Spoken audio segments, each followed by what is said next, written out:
Assalamualaikum warahmatullahi wabarakatuh. Innal hamdalillah nahmaduhu wa nasta'inuhu wa nastaghfiruh wa na'udzu billahi min shururi anfusina wa min sayyiati a'malina.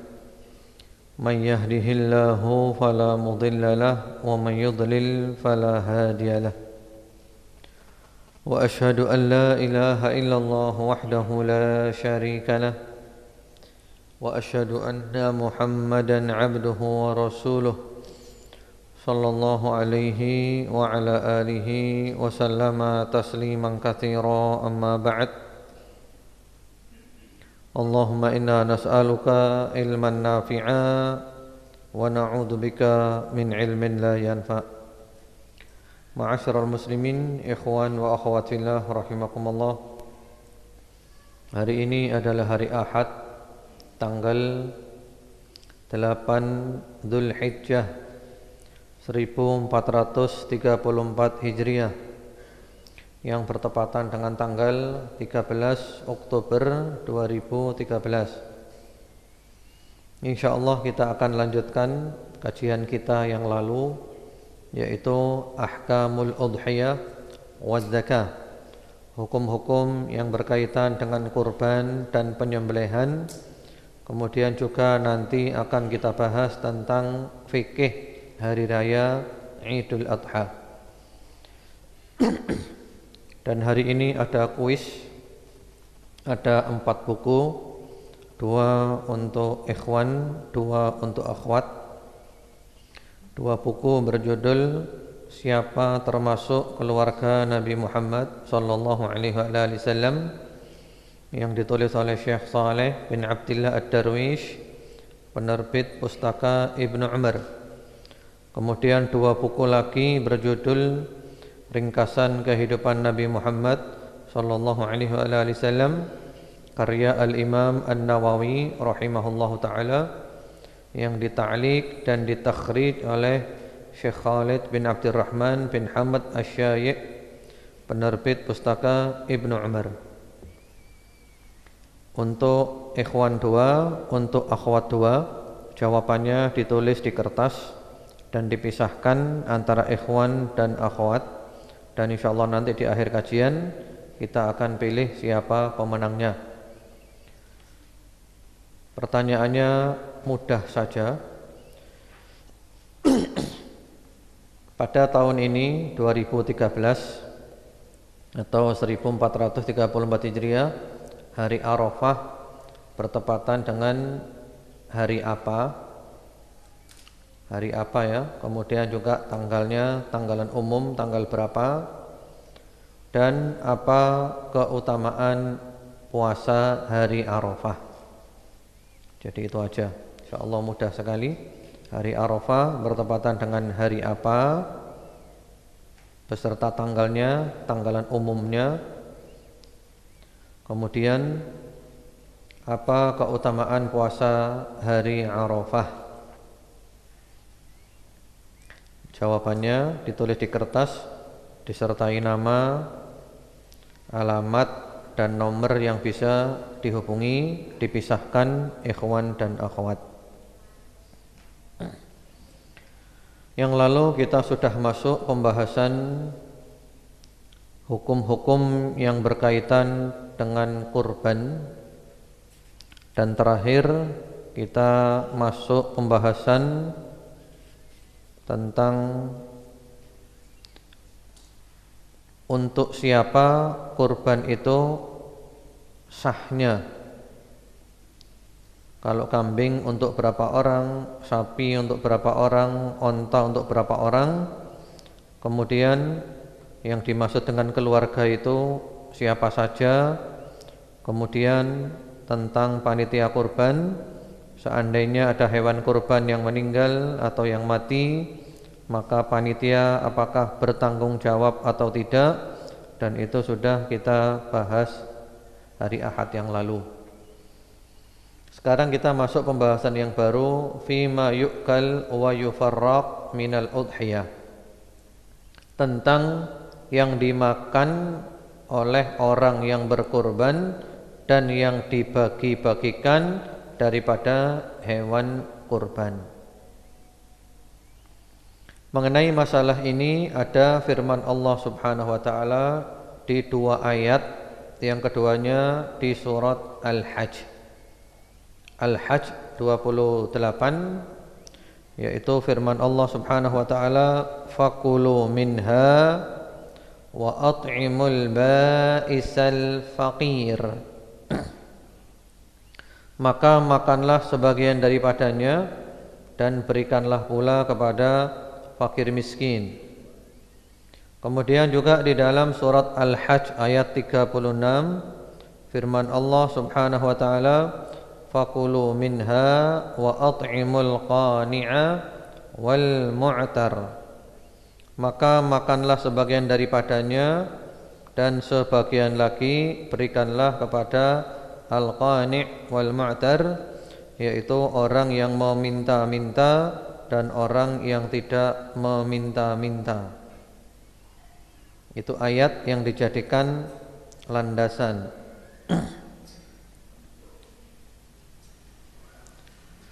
Kemudian juga di dalam hadis yang diriwayatkan oleh Al-Imam Al-Bukhari rahimahullahu taala, Rasulullah sallallahu alaihi wasallam bersabda, "Kulu wa at'imu waddakhiru." Kalian makan, ya, yang kurban makan, kemudian memberikan makan orang lain dan boleh pula menyimpan.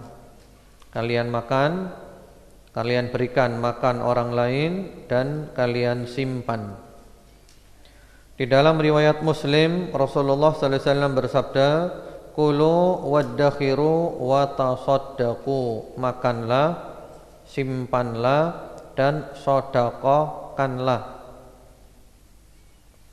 Karena itu para ulama menganjurkan dari ayat-ayat ini, kalau bisa hewan kurban itu dagingnya dibagi 3.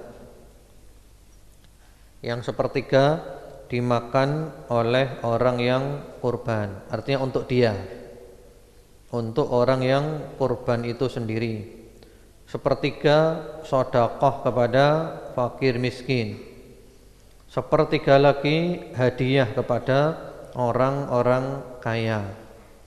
Kalau bisa bagi 3 gitu, itu yang afdal, dan itu yang dilakukan oleh sebagian daripada salafus saleh rahmatullahi alaihim ajma'in. Seandainya tidak memungkinkan membagi 3 seperti itu, maka tidak harus sepertiga-sepertiga.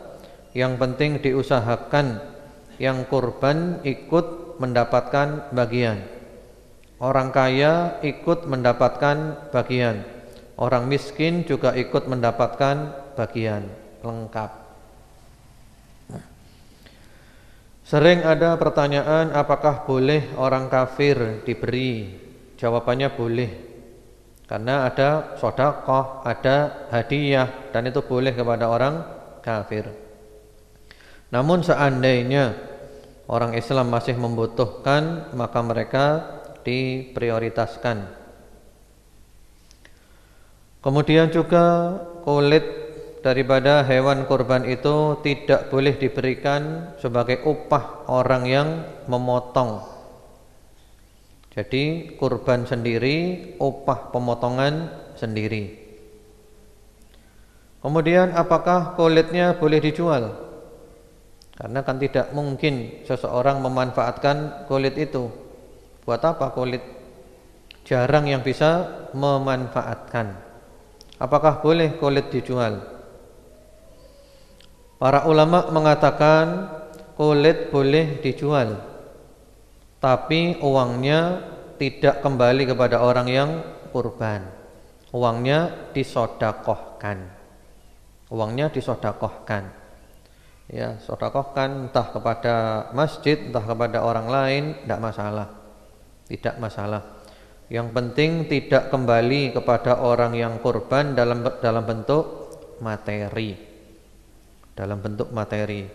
Apalagi kulitnya sapi, siapa yang bisa manfaatkan? Mubadzir, dijual aja, kemudian uangnya disedekahkan kepada masjid, kepada yayasan-yayasan Islam, atau kepada fakir miskin, tidak masalah. Kemudian berikutnya lagi tentang ini, sering ada pertanyaan. Orang yang belum kurban, apakah boleh? Orang yang belum akikoh, apakah boleh kurban? Orang belum akikoh, apakah boleh kurban? Ataukah kurban itu sudah masuk di dalamnya akikoh? Ataukah boleh niatnya dua? Ini memang ada perbedaan pendapat sebagaimana masalah-masalah fikih yang lain. Jadi memang ada perbedaan pendapat. Ada yang bilang tidak boleh. Alasannya ini ibadah yang berdiri sendiri. Kurban berdiri sendiri. Kemudian juga akikah berdiri sendiri. Jadi harus sendiri-sendiri. Yang punya alasan seperti itu ya silahkan. Ini madhab al-Malikiyah wa Syafi'iyah wa riwayah anil Imam Ahmad. Ini adalah madhab Maliki, Syafi'i, dan salah satu riwayat dari pendapatnya Imam Ahmad bin Hanbal rahmatullahi alaihim ajma'in. Jadi alasannya ini adalah ibadah yang berdiri sendiri masing-masing. Jadi tidak boleh dicampur. Sementara pendapat yang kedua mengatakan boleh, tidak mengapa. Boleh, tidak mengapa. Dan ini adalah salah satu riwayat dari pendapat Imam Ahmad bin Hanbal. Dan ini juga merupakan madhab al-Hanafiyah atau al-Ahnaf, madhab Hanafi. Dan ini juga pendapatnya Al-Hasanul Basri, Muhammad ibnu Sirin, Qatadah rahmatullahi alaihim ajma'in. Mereka adalah ulama-ulama dari kalangan tabi'in. Sementara dalilnya apa? Kok mengatakan boleh? Alasan mereka adalah kurban dan aqiqah, udhiyah dan aqiqah ini sama-sama menyembelih hewan ternak dalam rangka mendekatkan diri kepada Allah. Sama-sama menyembelih hewan ternak dalam rangka mendekatkan diri kepada Allah. Atau lebih gampang lagi, sama-sama menyembelih kambing dalam rangka mendekatkan diri kepada Allah. Dan hukum-hukumnya sama. Jenis usia kambingnya, cara pembagiannya, dan yang lainnya sama. Sehingga mereka pun memberikan analog, kias. Orang yang masuk masjid itu kan dianjurkan untuk sholat tahiyatul masjid. Seandainya dia masuk masjid pas sudah qomat, maka dia langsung masuk ke dalam sholat fardu tanpa tahiyatul masjid, boleh. Kenapa? Karena tujuan daripada tahiyatul masjid, dia jangan duduk sebelum sholat 2 rakaat. Jadi masuk ke dalam sholat fardu, tahiyatul masjidnya gugur otomatis. Kemudian alasan mereka pula, sholat 2 rakaat boleh dengan beberapa niat. Boleh 2 niat, bahkan boleh 3 niat.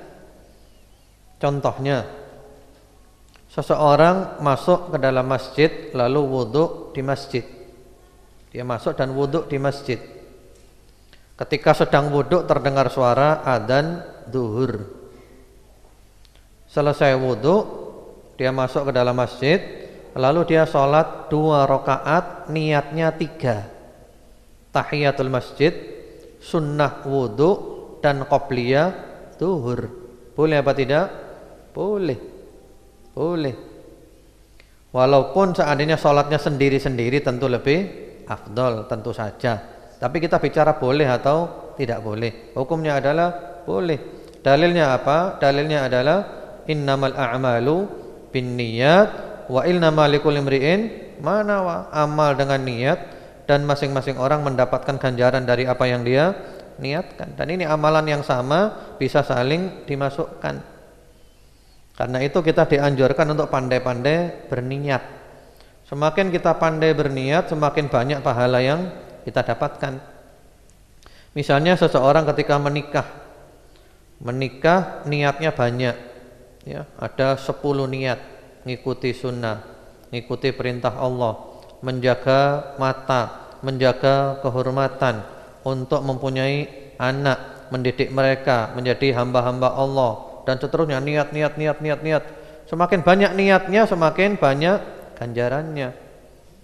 Dan kami dulu pernah meminta kepada teman-teman mulazamah untuk nulis niat-niat ketika nikah. Dan waktu sampai berapa ya? Saya kok lupa, waktu sempat dibukukan. Cuman karena tidak tersimpan akhirnya data-datanya itu hilang. Kalau nggak salah sampai 100 niat insya Allah. Satu kali nikah niatnya 100. Dan dia mendapatkan ganjaran dari semua niat itu. Amalannya 1 nikah. Iya. Jadi semakin pandai niat, semakin banyak ganjarannya. Jadi boleh.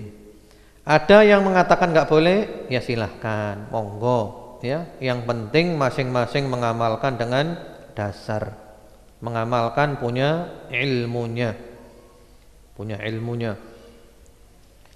Al-Allamah Ibnul Qayyim rahimahullahu taala di dalam kitabnya Tuhfatul Maudud bi Ahkamil Maulud mengatakan, fa idza dhahha wa nawa an takuna aqiqah wa udhiyah waqa'a dzalika anhuma.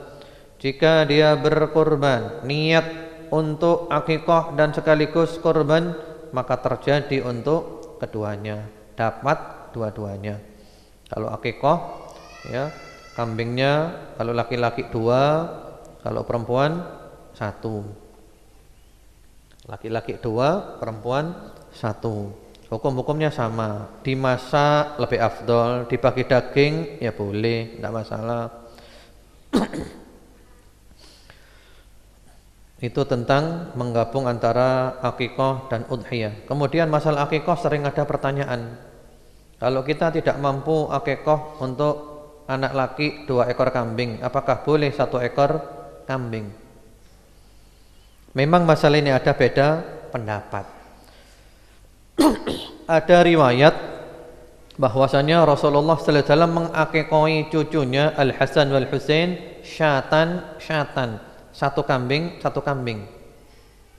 Tapi ada riwayat yang lainnya, Rasulullah sallallahu alaihi wasallam mengakikahi Al Hasan wal Husain syatan, 2 kambing, 2 kambing. Nah ini gimana? Hasan Husain orangnya cuma 1, Al Hasan 1, Al Husain 1. Hadisnya kok ada 2? Yang satu mengatakan Rasulullah mengakikah masing-masing 1-1. Hadis yang satunya lagi mengatakan Rasulullah mengakikah masing-masing 2-2. Berarti hadis ini ada yang enggak benar. Enggak mungkin kan? Satu kasus ada 2 hadis. Dan ternyata hadis yang lebih sahih adalah Rasulullah sallallahu alaihi wasallam mengakikah Al Hasan wal Husain syatan, 2 ekor kambing, 2 ekor kambing. Ini juga sesuai dengan ucapan-ucapan Nabi yang selalu mengatakan anil ghulam syatan wa anil jariyati syatun. Anak laki 2 ekor kambing, anak perempuan 1 ekor kambing. Namun demikian, para ulama berfatwa kalau seseorang tidak mampu 2 ekor kambing untuk laki-laki, boleh 1 ekor kambing. Ada fatwa seperti itu. Kemudian juga nyicil pun tidak apa-apa. Sekarang 1 ekor kambing, nanti ketika mampu 1 ekor lagi, itu juga tidak apa-apa. Ini yang difatwakan oleh para ulama. Ya sudah, kita ikuti aja. Walaupun kalau secara dalil nggak ada dalil akikah 1 ekor kambing. Ya, dalilnya 2, ucapan Nabi 2, perbuatan Nabi juga 2, al-qaul wal fi'il 2 semuanya. Tapi ini adalah fatwa para ulama dan juga kibar ulama. Mampu satu dulu tidak apa-apa. Nanti kalau ada kelapangan ditambah lagi satu. Dan tidak harus di satu tempat. Yang satu di Malang, satu lagi di Jakarta, tidak masalah. Apakah boleh akikoh 1 ekor sapi? Kan sapi itu 7 orang kan, dibuat akikohnya 7 bayi perempuan. Ya, jawabannya tidak boleh. Memang ada sebagian ulama membolehkan akikoh sapi, tapi untuk 1 orang saja, bukan untuk kolektif ya, kolektif untuk gabungan berapa orang. Jadi 1 sapi 1 anak, tapi tidak ada sunnahnya juga, pakai aja kambing yang ada sunnahnya. Kemudian berikutnya lagi, fima yajtanibuhu man aradal udhiyah. Apa yang harus dihindari oleh orang yang hendak berkurban? Ini jarang disosialisasikan sehingga mungkin banyak yang belum tahu masalah ini, yaitu ketika sudah masuk tanggal 1 Dzulhijjah, maka orang yang hendak kurban itu dilarang memotong kukunya, rambut di tubuhnya, dan kulit yang ada di tubuhnya. Tidak boleh ngambil. Sebagaimana sabda Rasulullah Muhammad sallallahu alaihi wasallam, "Idza dakhalatil 'ashr wa arada ahadukum an yudhhiya falyumsik 'an sya'rihi wa adfarihi."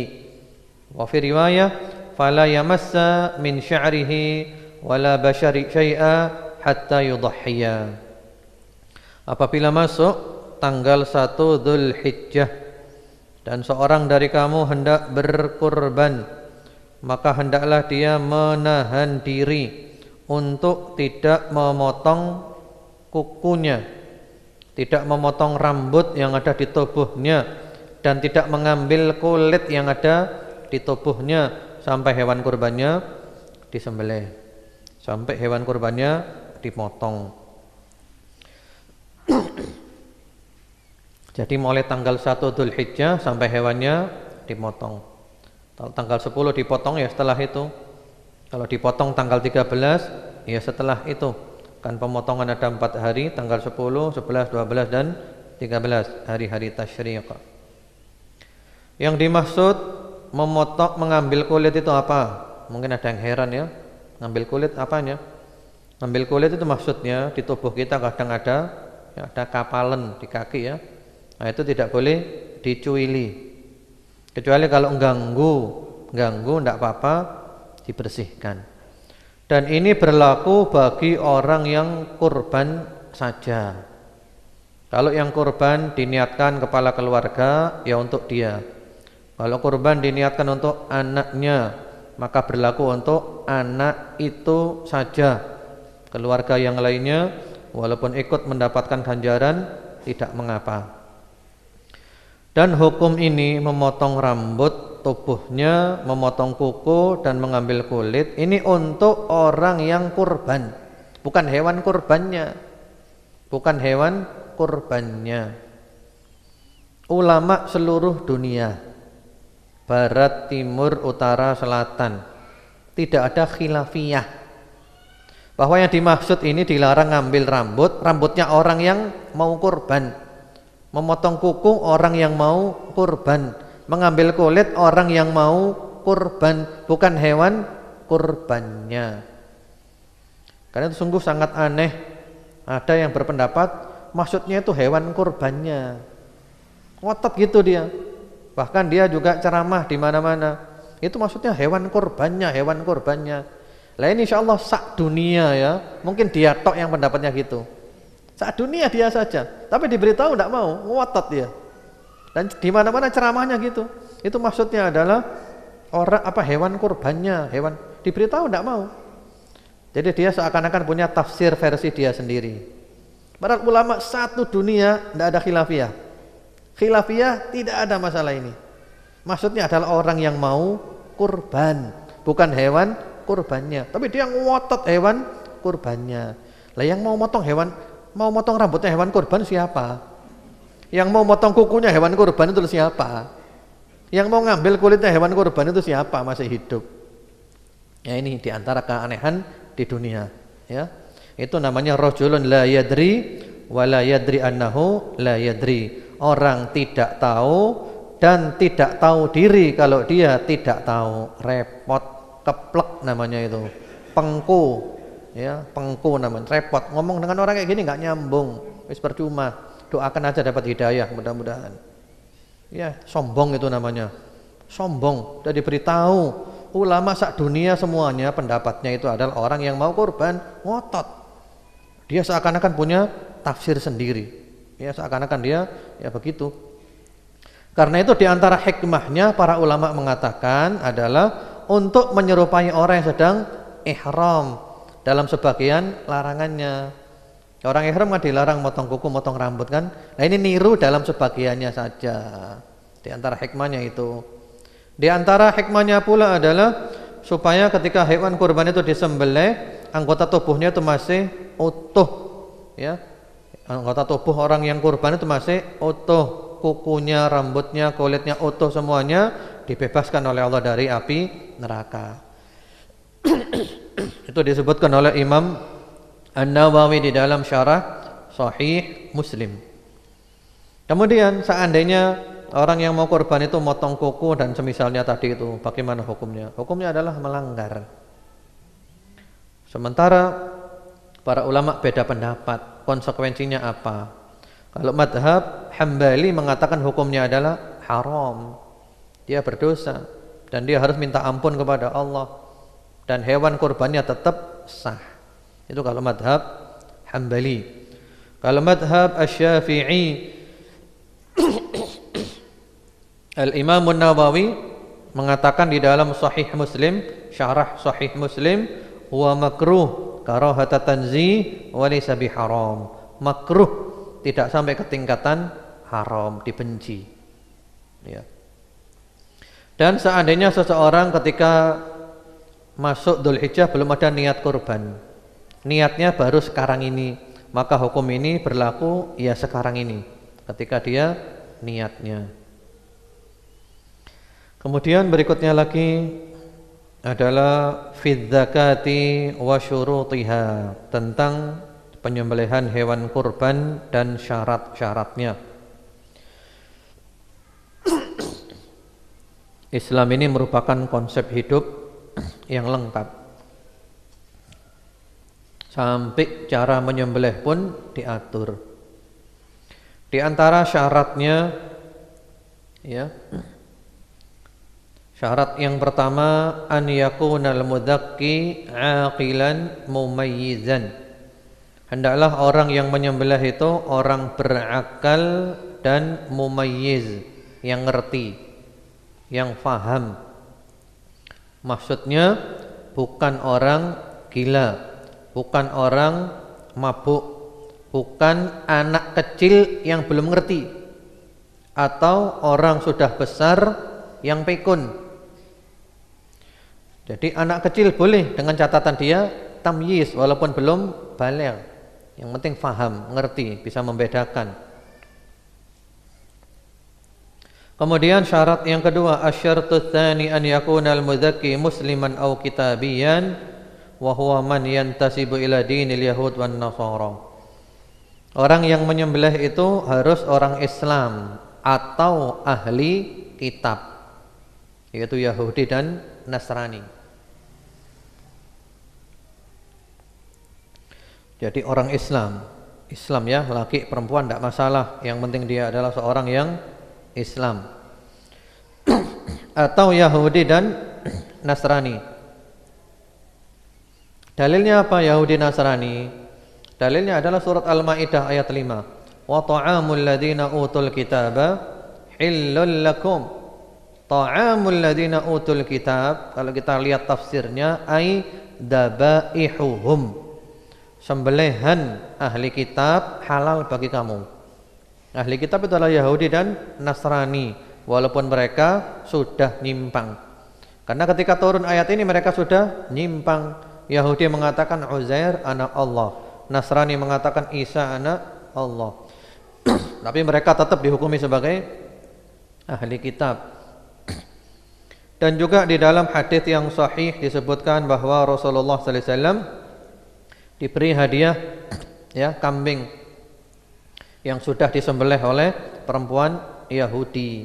Diberi hadiah kambing oleh Yahudi untuk dimakan, maksudnya daging kambing untuk dimakan oleh orang Yahudi, dan beliau terima dan beliau makan.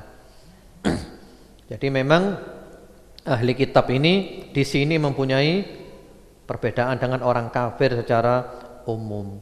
Sembelihan ahli kitab boleh, walaupun mereka tidak mengucapkan bismillah. Ahli kitab tidak mungkin mengucapkan bismillah, tapi memang ini perkecualian untuk ahli kitab. Sembelihannya boleh dimakan, dengan catatan mereka nyembelih dengan cara yang wajar ya, bukan disetrum, bukan dicekik dan semisalnya. Nyembelihnya wajar. Sembelihan ahli kitab. Karena itu Al-Imam Ahmad rahimahullahu taala mengatakan la a'lamu ahadan qala fi khilafih illa an yakuna sahiba bid'ah. Kata Imam Ahmad, aku tidak mengetahui seorang pun yang berpendapat berbeda dengan ini kecuali dia adalah ahlu bid'ah. Yang mengatakan sembelihan ahli kitab itu tidak sah itu ahlu bid'ah itu. Ahli sunnah tidak. Ahli sunnah mengatakan sah. Bagaimana sembelihannya orang Islam yang tidak sholat? Orang Islam yang tidak sholat, tarikus sholat, menurut pendapat yang rajih adalah kafir. Dalilnya terlalu banyak dari Quran, dari sunnah, dari prakteknya para sahabat, para salafus saleh. Orang tidak sholat, sawa'un tarakaha tahawunan am juhudan. Meninggalkan sholat karena malas ataukah karena mengingkari, tidak ada beda, sama. Intinya adalah meninggalkan sholat, kafir. Dan sembelihannya tidak sah. Jadi ahli kitab itu masih lebih tinggi daripada orang Islam yang tidak sholat dalam hal sembelihan ini. Sembelihan ahli kitab masih boleh dimakan karena ada dalilnya. Sembelihan orang kafir selain ahli kitab tidak boleh dimakan, dan masuk di dalamnya adalah orang meninggalkan sholat, kafir. Karena itu kalau mau nyembelih diperhatikan yang menyembelih itu orang yang sholat. Jangan sampai yang menyembelih orang yang tidak sholat, sembelihannya tidak sah.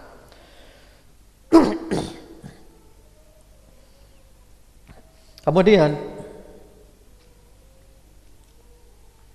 di antara syarat pula yang ketiga, an yaqsuda at-tadzkiyah. Hendaklah penyembelihan hewan itu memang niat disembelih, niat nyembelih. Allah berfirman di surat Al-Maidah ayat 3, illa ma zakkaitum. Jadi memang niat disembelih. Maksudnya bagaimana itu?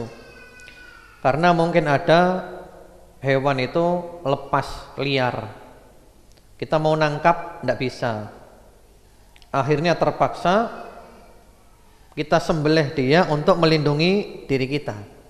Jadi ketika kita menyembelih hewan itu bukan niatnya nyembelih, niatnya untuk melindungi diri, nah itu enggak sah, jadi bangkai. Jadi ketika menyembelih memang niatnya untuk nyembelih. Kemudian syarat yang keempat, an yakuna dzabhu lillah. Hendaklah sembelihan itu diperuntukkan bagi Allah, bukan diperuntukkan bagi tumbal-tumbal. Karena ada ya tumbal-tumbal ya, untuk siapa? Pantai selatan, untuk kuburan, untuk siapa, atau juga mungkin untuk bangun rumah, lalu kerbau itu kepalanya ditanam dan semisalnya. Kemudian syarat yang kelima, alla yusamma 'alaiha bismi ghairillah. Tidak disebut nama lain selain nama Allah. Maksudnya persembahan ya, bismillah wallahu akbar. Tidak boleh dengan nama malaikat Jibril, dengan nama Nabi Fulan, tidak boleh.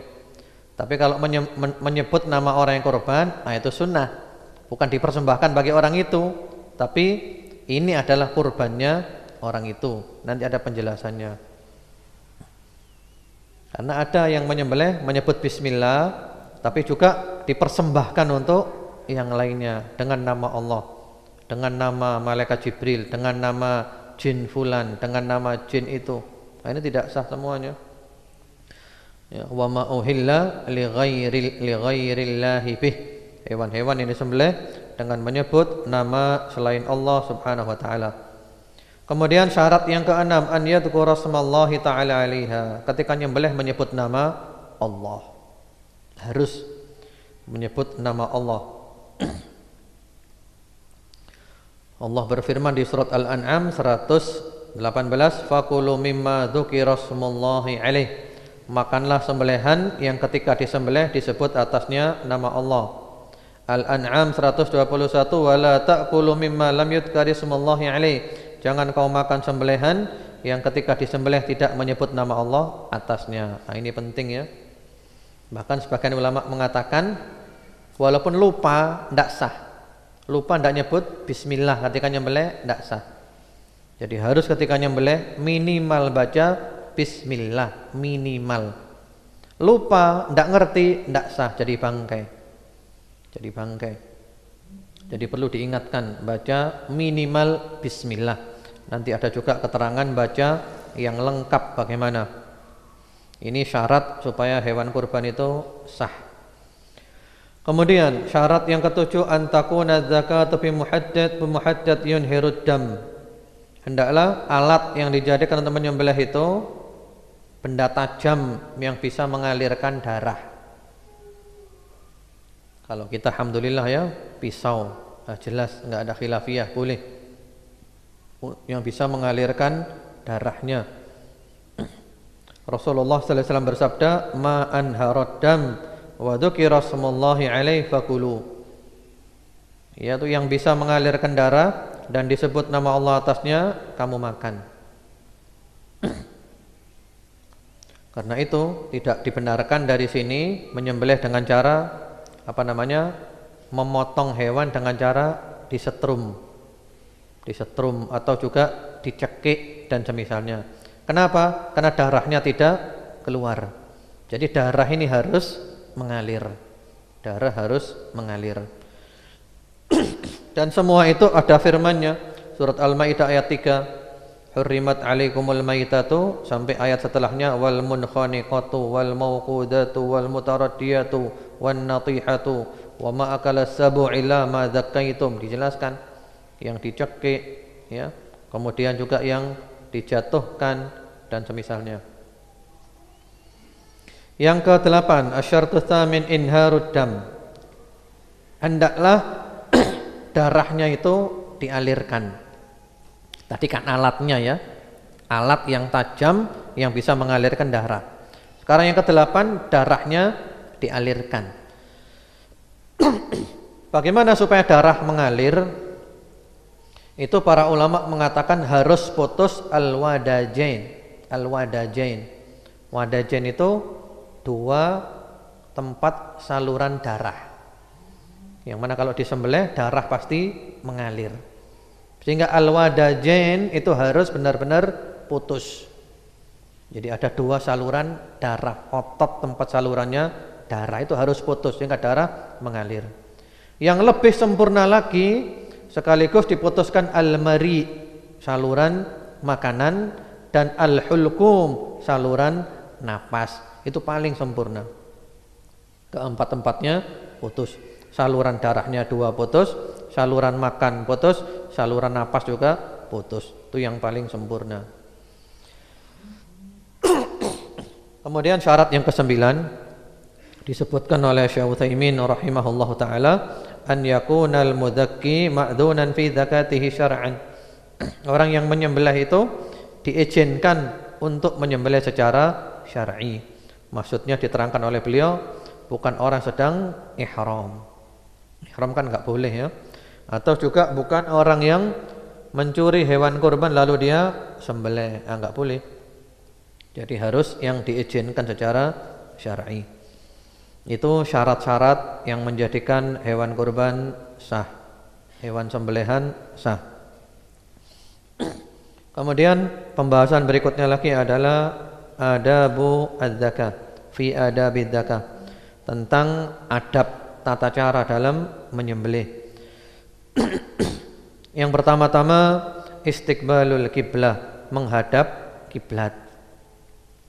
Ini kalau bisa ya, kalau bisa menghadap kiblat. Seandainya tidak pun sah. Ini adab supaya afdal. Kemudian yang kedua, al-ihsan fi tadkiyatiha. Kita berbuat baik ketika menyembelihnya. Itu alatnya, pisaunya yang tajam sehingga dia bisa segera mati, tidak tersiksa, tidak diulang-ulang ya, diulang-ulang menjalankan pisaunya, cukup sekali saja langsung dia sudah mati.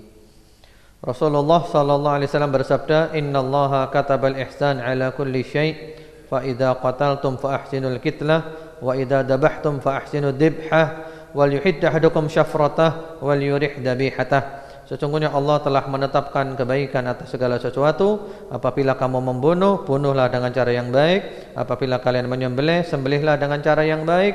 Hendaklah pisaunya ditajamkan dan hewannya dijadikan rohah, tenang, tidak tersiksa. Dan sekarang ini ada di YouTube, dan kami kemarin juga menyebarkan di WhatsApp, yaitu seni dalam menyembelih yang subhanallah luar biasa ya. Orang barat, orang dari luar negeri, itu caranya dipegang dengan lembut, kemudian dikasih bacaan la ilaha illallah, la ilaha illallah. Subhanallah, hewannya itu nurut. Kemudian setelah hewannya dijatuhkan, telinganya ditutupkan di matanya. Dia diam saja hewannya, disembelih dengan tenang. Ada juga yang mengatakan itu kan kambing di Eropa yang sudah tenang, hidupnya tenang. Kalau kambing sini stres, nggak bisa digitukan. Karena kenyataannya kami pernah nyoba itu nggak bisa. Jadi mungkin ada faktor kejiwaan dari si kambing, faktor kejiwaannya. Di sana kambingnya itu ya ngerti paham lah, mungkin gitu ya. Wallahu a'lam. Di sini kambingnya itu stres semua. Jadi kita mau model gitu itu enggak bisa, repot. Kami kemarin pernah nyoba tahun yang lalu itu, kok enggak bisa gitu loh. Ya. Jadi mungkin ada faktor kejiwaan dari hewan kurbannya. Kan di sana itu kan dikondisikan, ya, dirawat, dijaga. Itu juga faktor kejiwaannya berpengaruh itu. Kalau di kita kan enggak, sak kandang ya kambing 100 tumpuk-tumpukan hak karu-karuan. Jadi stres semuanya sudah.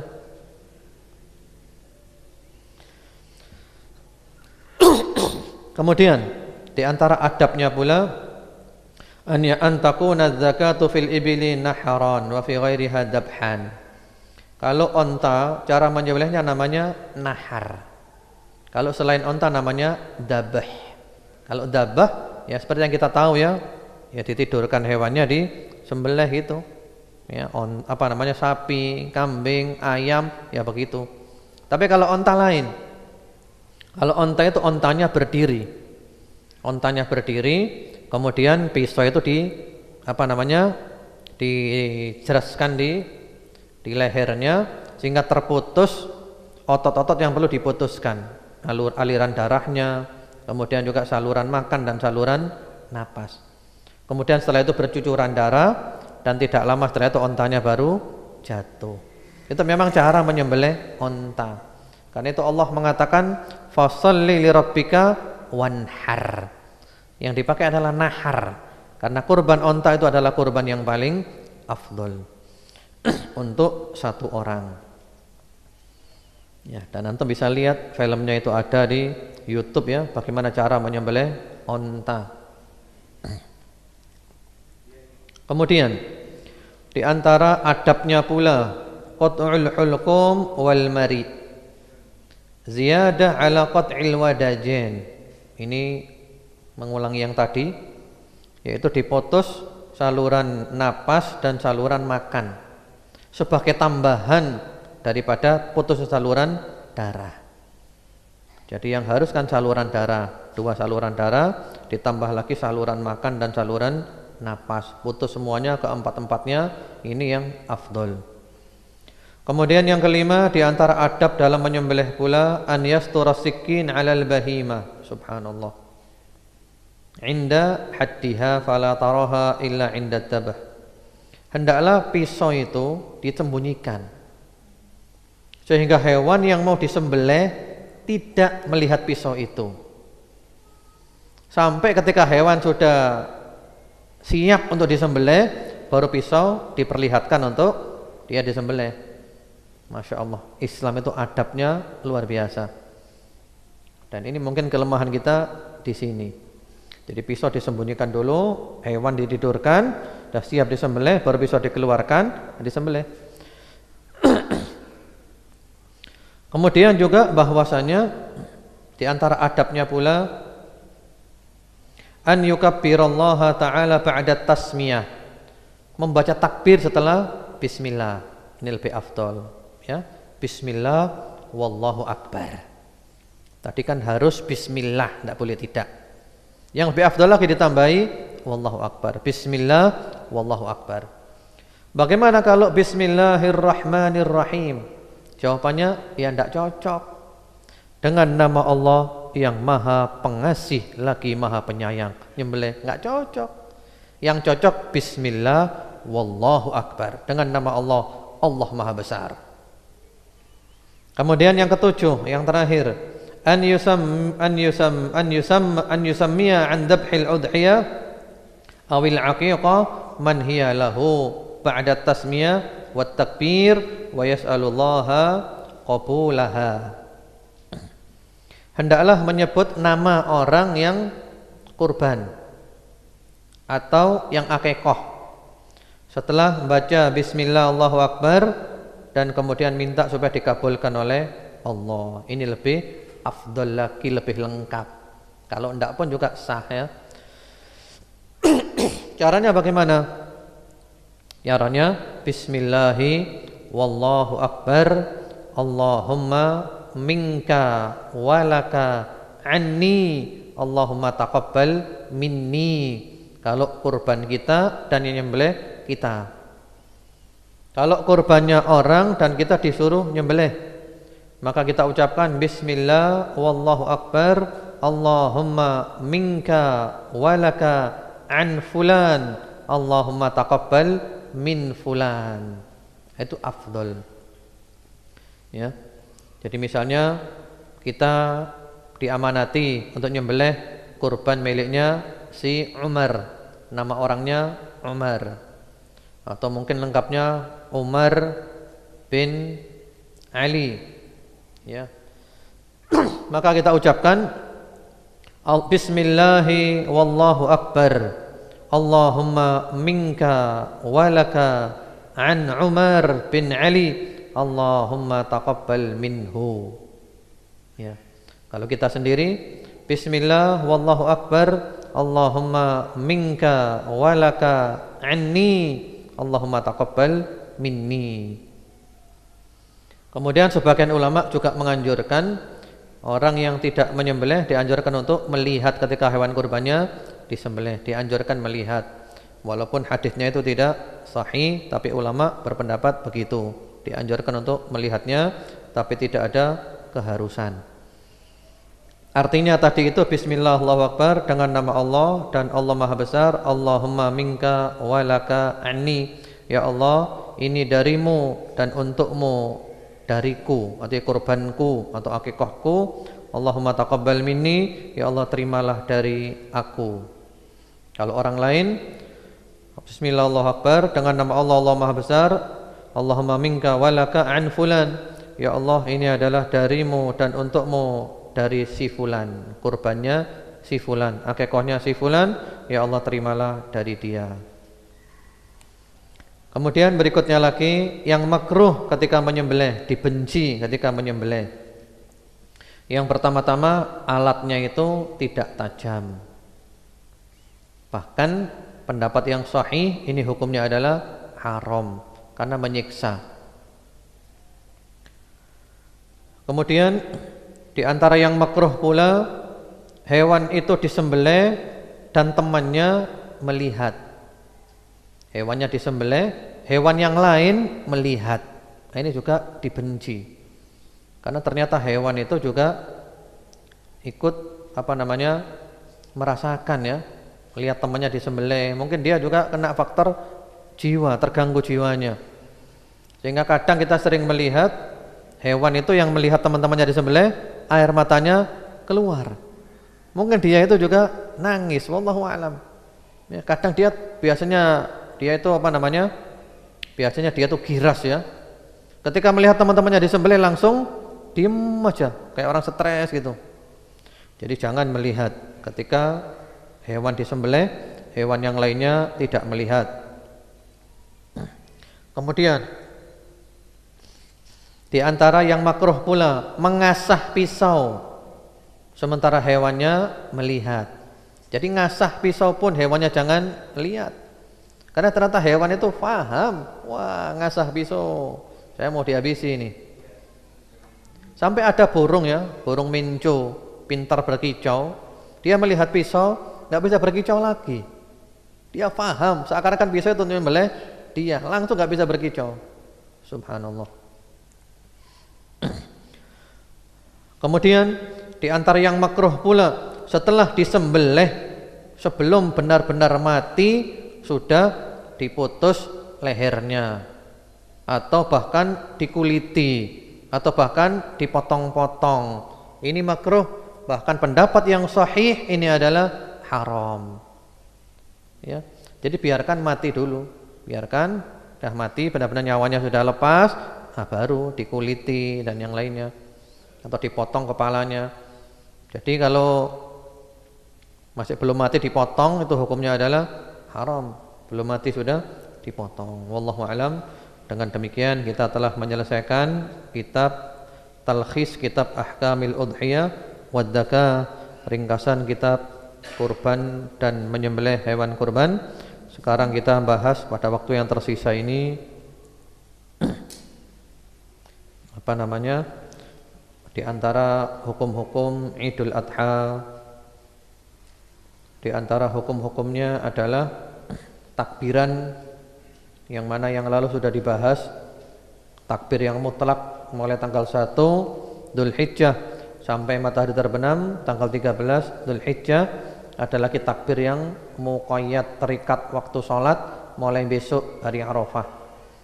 Hari Arafah ya, subuh takbiran, zuhur takbiran telah selesai sholat sampai asar daripada akhir hari tasyrik tanggal 13 Dzulhijjah. Kita mengucapkan Allahu Akbar, Allahu Akbar, Allahu Akbar, la ilaha illallah, wallahu akbar, Allahu Akbar, walillahil hamd. Kemudian dianjurkan ketika pergi menuju salat Id untuk mandi. Dan mandi untuk salat Id waktunya dimulai semenjak pertengahan malam.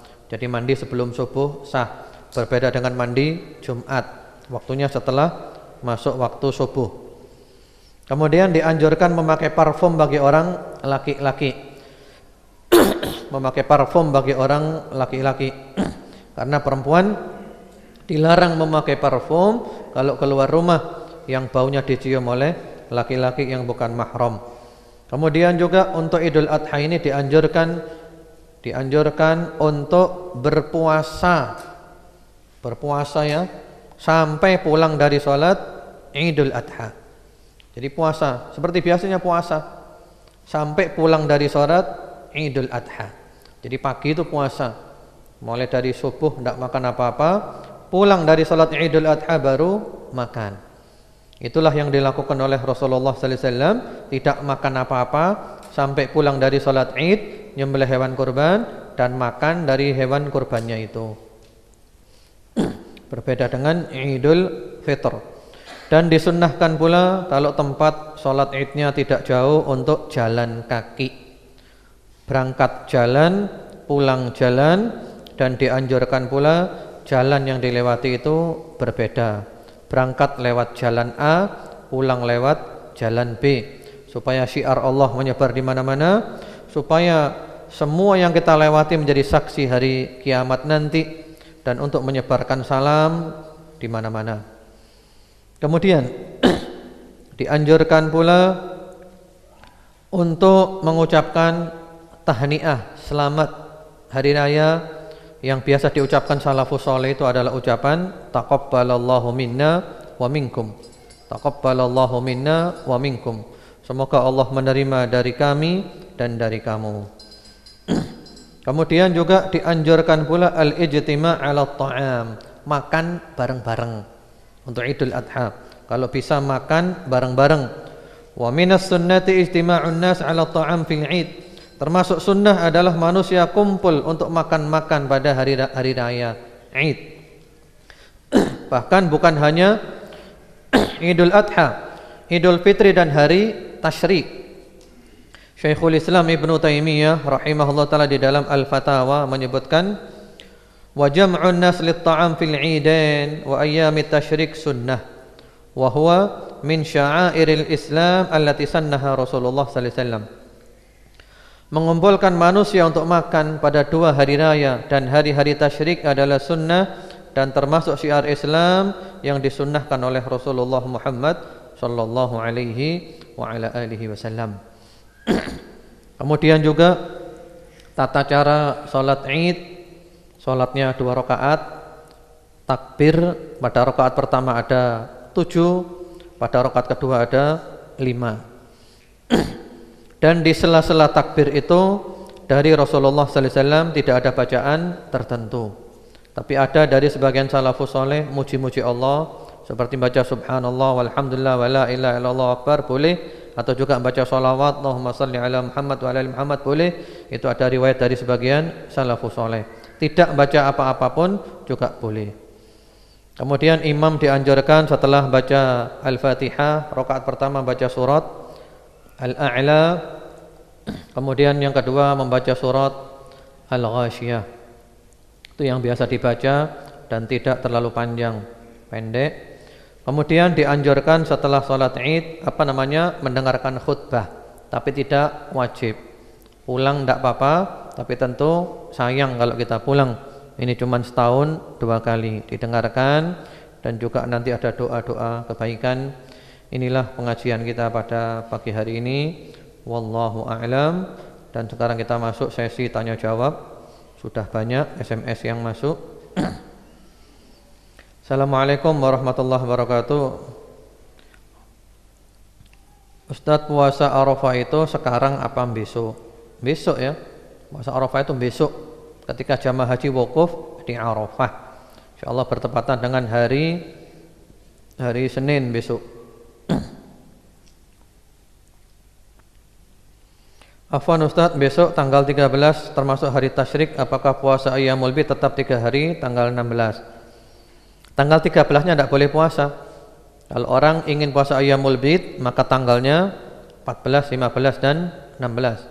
Karena tanggal 13-nya tidak boleh puasa. Ustadz, bagaimanakah dengan kulitnya? Katanya tidak boleh dijual. Gimana kalau dijual kemudian dibelikan daging dan diberikan kepada orang? Apakah boleh begitu? Boleh, tidak masalah ya. Kalau gitu tidak masalah. Yang tidak boleh itu kulit kembali kepada orang kurban dalam bentuk materi. Kalau kulit disodakohkan atau kulit dijual kemudian juga dibelikan daging bagikan orang lagi, tidak masalah. Sama dengan kulitnya disodakohkan itu. Yang penting tidak kembali ke orang kurban dalam bentuk materi. Atau biasanya kalau kulit itu ya diberikan kepada yayasan-yayasan Islam atau kepada masjid untuk kepentingan masjid ya. Dan nanti dijual, uangnya untuk masuk ke dalam kasnya yayasan atau kasnya masjid. Tidak masalah, boleh itu. Bagaimana hukumnya jika seorang kepala keluarga berkorban 1 ekor sapi kemudian diatasnamakan anak-anaknya, orang tuanya dan lain-lain sampai 7 orang dari keluarganya? Apakah hal ini boleh? Boleh ya. Sapi maksimal 7. Bahkan ada yang berpendapat sampai sapi 7 ya. Kalau onta ada yang berpendapat sampai 10. Kalau sapi maksimal 7. Boleh. Tidak mengapa.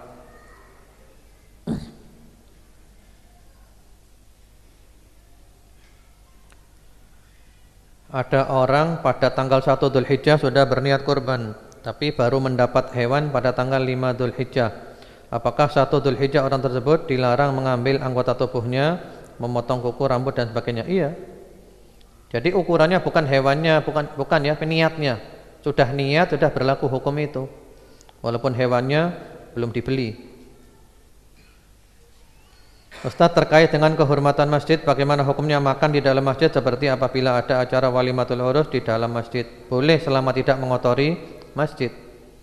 Boleh, tetap menjaga kebersihan masjid. Di tetangga banyak anak kos Nasrani dari Indonesia Timur, maunya diberi kurban, niatnya untuk dakwah juga, apakah boleh? Boleh. Boleh ya, tadi telah diterangkan diberikan non muslim boleh. Ya. Namun seandainya yang Islam masih lebih membutuhkan, maka mereka diprioritaskan. Jangan kita meninggalkan yang pasti untuk mengejar yang belum pasti. Akhirnya enggak dapat dua-duanya. Ana mau kurban kambing, saat beli adik ikut urunan bayar sepertiga. Hal ini boleh atau tidak? Kalau boleh, kurban di atas namakan siapa? Boleh dengan catatan kurban kambing atas nama satu orang. Jadi patungan kambing boleh, tapi kurbannya atas nama satu orang. Gitu. Jadi atas namanya itu loh, atas namanya. Kita enggak beli aja diberi orang, orang beri kita kambing untuk kurban, enggak masalah atas nama kita. Walaupun kita enggak ikut beli. Jadi yang penting atas namanya siapa. Ustadz, maaf, bagaimana bisa tahu kambing yang buta? Apa melihat bila berjalan seperti mabuk atau matanya terlihat luka? Ini tanyakan kepada ahlinya. Fas'alu ahla dzikri in kuntum la ta'lamun. Tanyakan kepada, insyaallah mereka-mereka yang jualan itu ngerti, paham. Ini kambing ini buta atau tidak buta. Tanyakan kepada yang ngerti, karena ilmu perkambingan saya tidak menguasai. Iya, antum a'lamu bi umuri dunyakum. Kalian lebih tahu urusan dunia kalian. Hadits ini ceritanya Rasulullah sallallahu alaihi wasallam ketika itu melihat, kan Rasulullah dari Mekah kan, lalu hijrah ke Madinah. Lah di Madinah itu orang-orang banyak berkebun kurma. Sementara di Mekah enggak seperti itu, sehingga Rasulullah sallallahu alaihi wasallam tidak begitu memahami masalah kurma. Dan kurma itu supaya berbuah dikawinkan dulu, liqah, dikawinkan ya. Rasulullah Muhammad sallallahu alaihi wasallam menganggap itu adalah perbuatan yang sia-sia. Tinggalkan itu perbuatan sia-sia. Nah, mereka nurut, sami'na wa ata'na. Hasilnya tahun itu kurmanya panen gagal. Ya, gagal panen. Enggak dikawinkan, enggak berbuah. Akhirnya mereka datang ke Rasulullah sallallahu alaihi wasallam, "Ya Rasulullah, Anda kan menyuruh kami untuk meninggalkan mengawinkan pohon kurma. Kami enggak kawinkan. Ya hasilnya seperti sekarang ini, enggak berbuah ya Rasulullah." Kemudian beliau mengatakan, "Antum a'lamu bi umuri dunyakum." Wa fi riwayah, "Antum a'lamu bi syu'uni dunyakum." Kalian lebih tahu tentang urusan dunia kalian. Ya kalau gitu memang ilmu perkurmaan kamu lebih tahu dari saya. Istilahnya gitu ya. Ya silahkan kawinkan aja kalau gitu. Kamu lebih tahu masalah kurma. Karena Rasulullah sallallahu alaihi wasallam itu ilmunya adalah ilmu syariat, agama. Ya. Tidak harus mengetahui semua ilmu-ilmu sampai seperti itu. Ya, seperti ini ilmu perkambingan. Ya, kita tidak tahu. Wallahu alam, tanyakan kepada yang ahli kambing. Fas'alu ahla dzikri. Apakah ada tuntunan dari Rasulullah sallallahu alaihi wasallam untuk berpuasa tarwiyah? Tarwiyah secara khusus hari ini, hari tarwiyah tanggal 8 Dzulhijjah, semua hadis tentang keutamaan secara khusus puasa tarwiyah enggak ada yang sahih. Tidak ada yang sahih. Tidak ada yang sahih. Namun kalau orang puasa tarwiyah ini dengan niat karena masuk di dalam 9 hari pertama Dzulhijjah, enggak masalah. Karena kita dianjurkan memperbanyak amal soleh. Ya. Tapi kalau secara khusus fadilah tarwiyah, puasa tarwiyah, enggak ada yang sahih riwayatnya, enggak ada yang sahih. Yang sahih secara khusus riwayat puasa Arafah. Tapi kalau orang puasa hari ini dan besok karena dianggap ini termasuk keutamaan 10 hari pertama Dzulhijjah, enggak apa-apa, boleh-boleh saja. Bolehkah berkorban dengan kerbau, kuda, rusa atau hewan yang sejenisnya? Kalau kerbau setahu saya para ulama berpendapat boleh. Karena kerbau satu jenis dengan sapi ya, satu spesies dengan sapi. Nah, kalau kuda, rusa dan lainnya itu tidak ada. Tidak ada ya, tidak ada riwayatnya.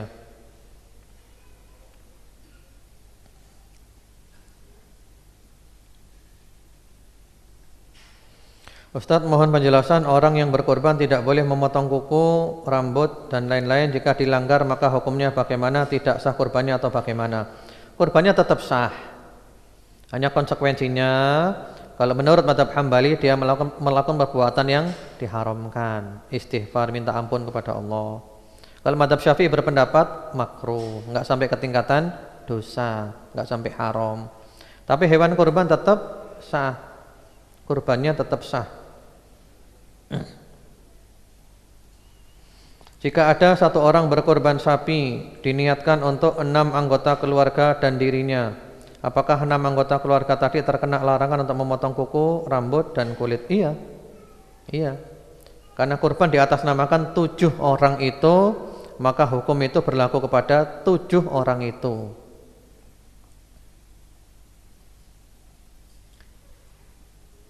Ibu saya kurban mulai tanggal 1 Dzulhijjah, tapi kemarin lupa kalau beliau berkurban dan akhirnya mencabut ubannya. Apakah itu melanggar Ustadz? Nah, kalau lupa tidak masalah ya. Lupa. Rabbana la tu'akhidna in nasina aw akhtana.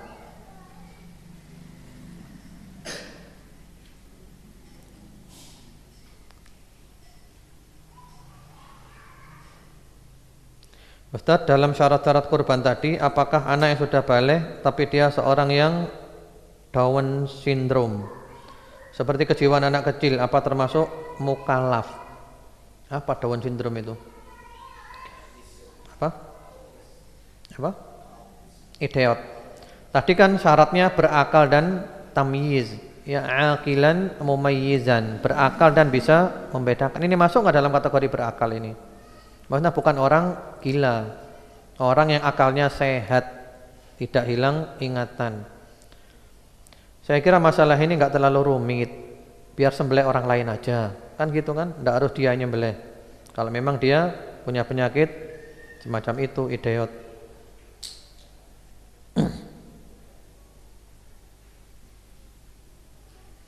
Bagaimana hasil sembelihan ahli kitab yang tidak ibadah sesuai dengan syariat mereka? Iya sama, boleh. Semenjak zaman Nabi dulu ahli kitab sudah menyimpang, tapi tetap mereka punya perkecualian dalam hukum sembelihan. Ya. Sebagian ulama mensyaratkan kalau kita tidak mengetahui dia menyebut namanya Yesus ketika nyembelih. Kalau kita tahu ketika nyembelih dia nyebut nama Yesus, ini untuk Yesus, nggak boleh. Tapi kalau kita nggak tahu, nggak apa-apa. Dan juga kita nggak harus tanya.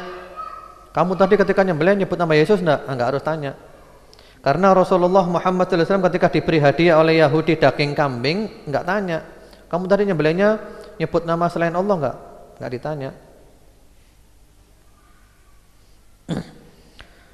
Terkait tentang pendapat tidak boleh digabungkan antara kurban dengan akikah, apakah Imam Ahmad bin Hambal adalah salah satu imam madhab yaitu Imam Hambali? Syukron. Iya, Imam Ahmad adalah yang di kemudian hari mempunyai madhab namanya madhab Hambali.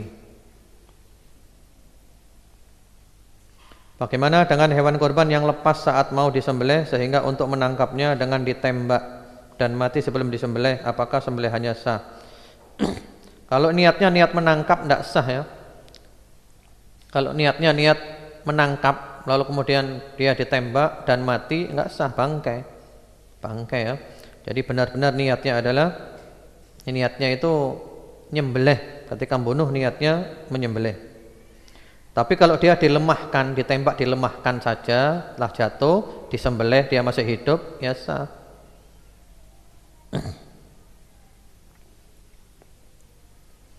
Bagaimana jika hewan yang disembelih jumlahnya banyak? Apakah cukup niatnya satu kali saja atau setiap akan menyembelih harus baca bismillah? Harus.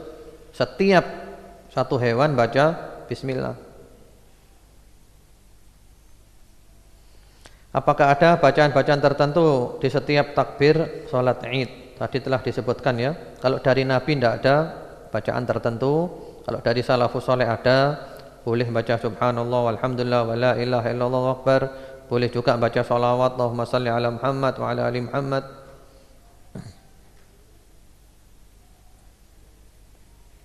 Ustadz, kita haram memakan hewan yang disembelih orang yang tidak sholat. Bagaimana jika kami tidak tahu bahwa orang yang menyembelih itu tidak sholat, apakah tidak boleh dimakan? Kalau tidak tahu, ya kita secara umum menghukumi dia adalah muslim yang sholat. Masturul hal, orang Islam yang keadaannya tertutup, ya kita nggak tahu, nggak boleh tanya-tanya, sholat nggak dia, nggak boleh. Tapi kalau kita tahu dia tidak sholat, baru jangan.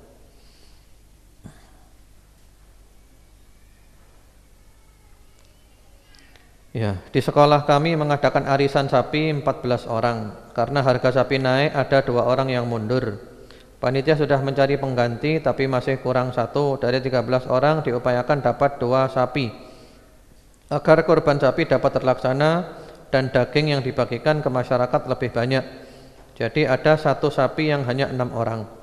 Untuk biaya operasional kurban, ongkos jaga, transport, pemelihara, kresek, plastik, konsumsi panitia dan lain-lain, kami ambil dari infak kurban para siswa. Bagaimana hukumnya? Syukron. Iya. Jadi pertanyaannya, sapi 1 untuk 6 orang boleh. Maksimal 7, kurang dari 7 boleh. Kemudian biaya pemotongan dan lain-lain tadi operasional itu jangan dari orang yang kurban. Itu kurbannya dia. Maka biaya operasionalnya adalah tanggung jawabnya dia. Jadi bukan dibebankan ke orang lain, bukan dibebankan ke masjid, ya. Jadi orang yang kurban sendiri, seperti itu. Kemudian kami dapat informasi akurat bahwasanya untuk daging jangan dimasukkan tas kresek warna hitam, karena mengandung zat-zat tertentu yang sangat berbahaya bagi kesehatan. Jadi jangan memakai tas kresek warna hitam, ya. Mudah-mudahan masih ada, saya bacakan ya. Ini penting karena masih banyak masjid-masjid yang memakai tas kresek warna hitam, ya. Ini insyaallah mudah-mudahan bermanfaat.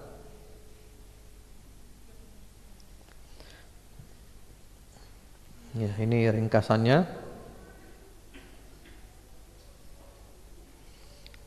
Ya, Dinas Peternakan dan Perikanan Kabupaten Bogor bersama dengan Institut Pertanian Bogor IPB mengimbau kepada masyarakat agar daging kurban tidak dimasukkan dalam kantung kresek berwarna hitam. Dosen Fakultas Kedokteran Hewan IPB Yusuf Ridwan menyatakan tas kresek berwarna hitam mengandung zat pewarna yang bisa tercampur dengan daging dan disinyalir mengandung zat karsinogen yang bisa menyebabkan kanker. Kami himbau kepada masyarakat agar menggunakan kantung putih atau transparan pada saat membawa makanan yang akan dikonsumsi. Dan berita-berita begini bisa dicari di internet sangat banyak. Jadi jangan memakai tas kresek warna hitam.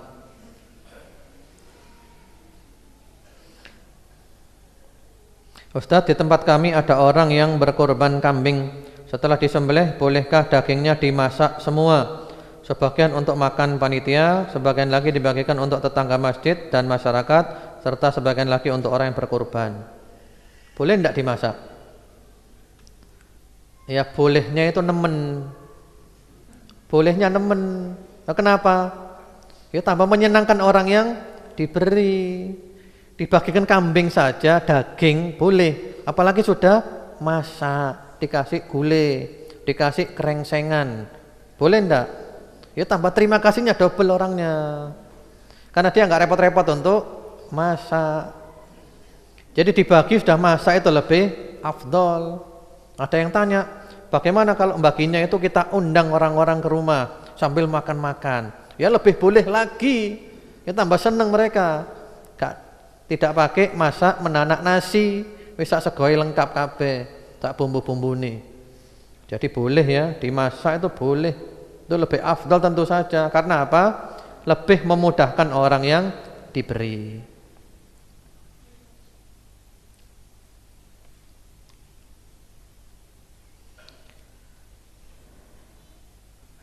Ya, mohon dijelaskan apakah orang tua yang kesemua anaknya perempuan, jika yang berkorban menantunya laki-laki, apakah mendapatkan ganjaran atau pahala juga? Tidak ya. Jadi kalau yang berkorban itu menantu laki-laki, maka mertua nggak ikut dapat kiriman ganjaran. Karena kemarin sudah kita bahas, yang namanya keluarga itu dari sisi uruf dan dari sisi lugha. Uruf pengertian secara umum, orang-orang yang berada di dalam tanggungannya berupa istri, anak-anak dan kerabatnya.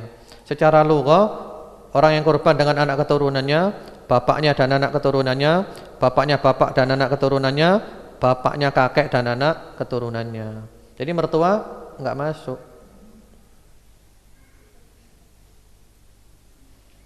Apakah benar pendapat yang mengatakan bahwa daging kurban itu dibagikan dalam keadaan mentah, sedangkan akikah dibagikan dalam keadaan sudah masak atau matang? Jazakumullah khair. Ini masalah afdal atau tidak afdal ya. Dibagi mentah boleh, dibagi masak lebih afdal. Akikah dan kurban sama. Akikah dibagi mentah boleh, dibagi masak lebih afdal. Kurban juga gitu, dibagi mentah boleh, dibagi masak. Antum aja, antum ya, diberi daging mentah dengan diberi sudah masak, senengan mana kira-kira? Ya masak. Diberi gulai atau diberi kambing goreng atau kambing bakar sudah jadi tinggal nyantap aja, ya lebih senang sudah jadi, nggak repot-repot di rumah.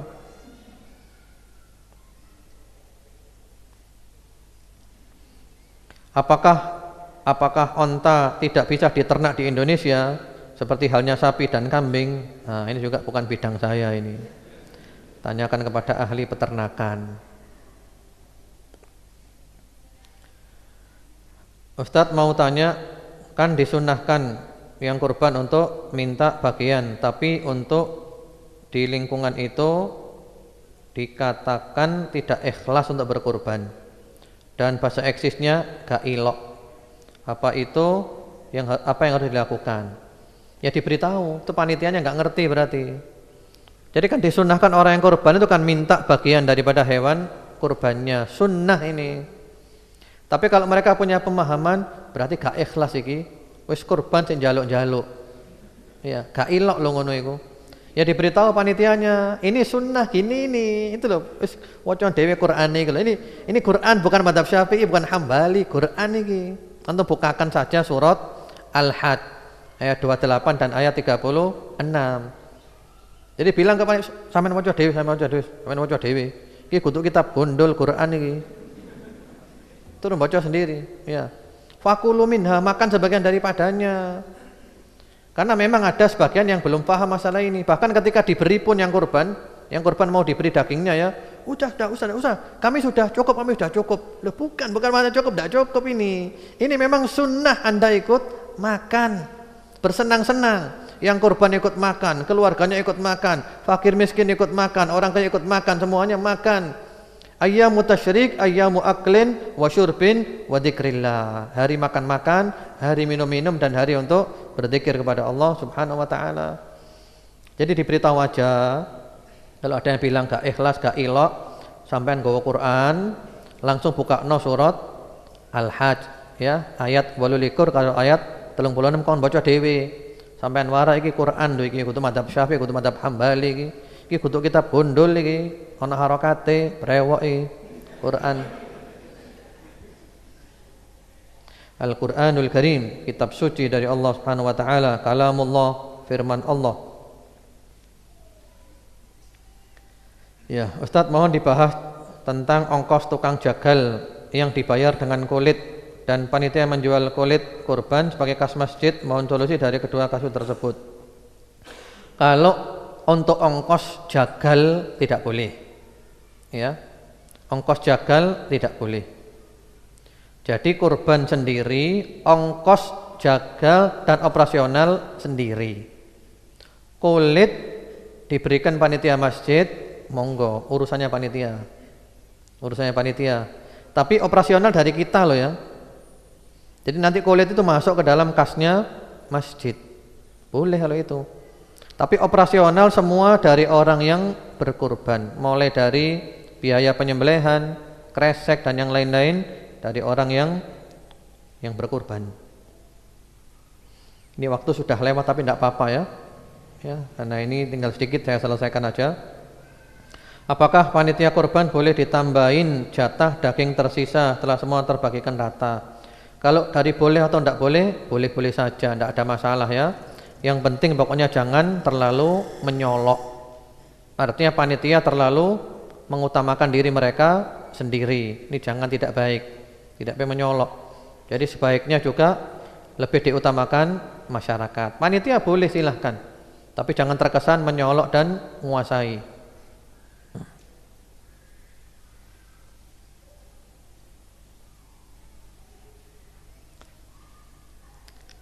Bagaimana penanganan yang benar untuk darah hewan kurban? Karena sering saya lihat dialirkan begitu saja ke selokan, dan bila mana jika masih belajar menyembelih kurban.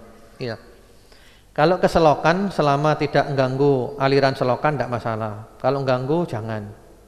Kalau Masjid An-Nur alhamdulillah langsung ke sungai. Tidak masalah ya. Kemudian kalau belajar, dalam arti kalau main-main istilahnya jangan. Tapi kalau belajar dan dia bisa nyembelih, boleh, tidak masalah. Tapi kalau untuk belajar dalam arti masih main nyoba-nyoba, jangan. Nyoba-nyoba jangan.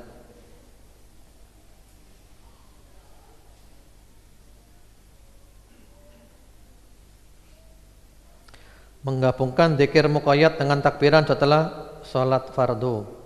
Ya, setelah salam takbiran dulu. Takbiran dulu setelah salam. Tanya, kalau pisau keramik bagaimana? Ini pertanyaan model-model ini. Gak usah model-model, pisau biasa saja. Toh kita masih banyak pisau biasa. Kenapa harus pisau keramik? Ini jenenge model-model. Ini tanya, pertanyaannya tidak ada perlunya. Orang-orang zaman dulu itu binasa gara-gara banyak tanya yang tidak ada perlunya. Pisau lading biasa itu loh. Kok saya takon lading keramik?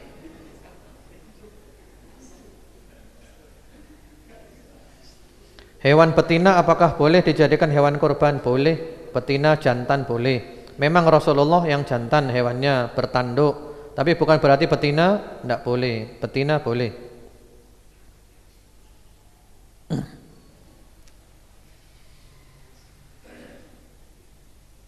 Ya, mungkin itu dulu. Alhamdulillah sudah terjawab hampir semuanya. Sekarang yang terakhir kita ambil jawaban dari pertanyaan ikhwan 2, akhwat 2. Untuk mendapatkan bukunya, ikhwan dulu.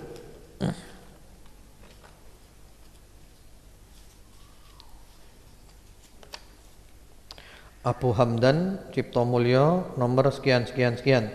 Ya, pertanyaannya tadi adalah hari Arafah bertepatan dengan hari apa untuk tahun ini, tanggalnya umum tanggal berapa, keutamaannya apa? Harinya hari Senin, tanggal 14 Oktober 2013. Ya, keutamaannya diterimanya doa-doa kita, dileburkan dosa-dosa kita oleh Allah Subhanahu wa taala setahun yang lalu dan sesudahnya. Ya. Jadi dihapus dosa 2 tahun ya. Tahun yang lalu dan setelahnya. Betul? Fadhol, ini bukunya. Kemudian ikhwan lagi.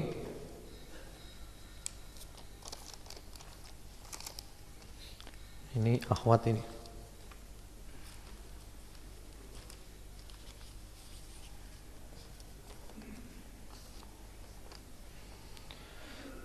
Ya, Al-Ah Arif Fakhruddin, Jalan Bauksit sekian-sekian, nomor HP sekian-sekian.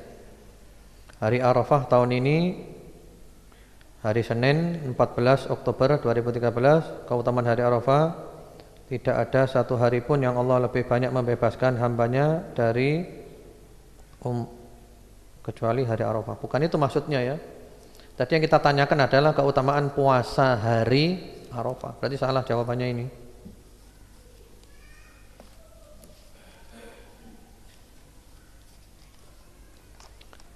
Ya, Miftah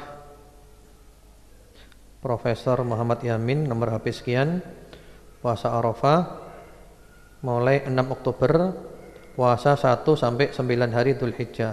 Nah, ini salah jawabannya.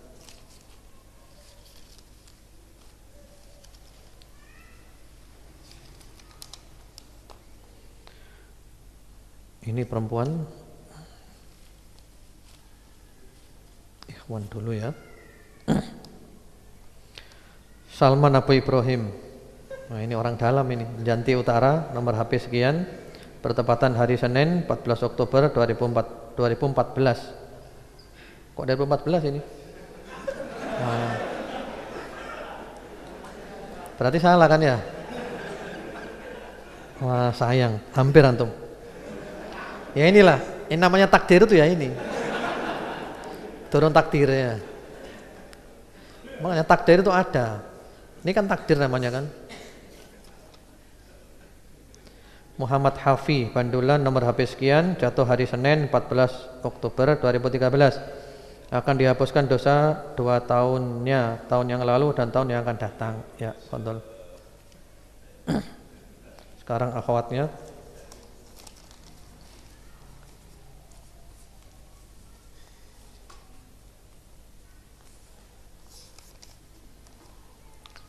Bularas Sawo Jajar, nomor HP sekian, hari Arafah, jatuh hari Senin 14 Oktober 2013. Keutamaan puasa Arafah, dosa kita setahun yang lalu dan setahun yang akan datang diampuni Allah Subhanahu wa taala. Jawabannya betul.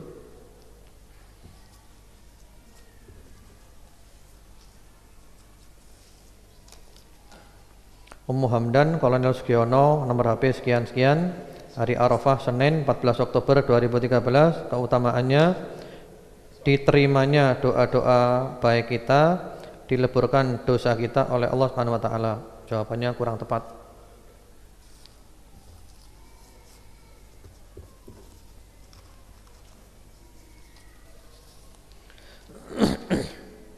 Ya, Purita Nandung Sari, nomor HP sekian-sekian, hari Arafah tahun ini bertepatan dengan hari Senin 14 Oktober 2013. Keutamaan puasa hari Arafah melebur dosa-dosa setahun sebelumnya dan sesudahnya. Jawabannya benar. Pandol dapat buku. Dengan demikian kajian kita sudah selesai. InsyaAllah kita ketemu lagi hari Ahad depan.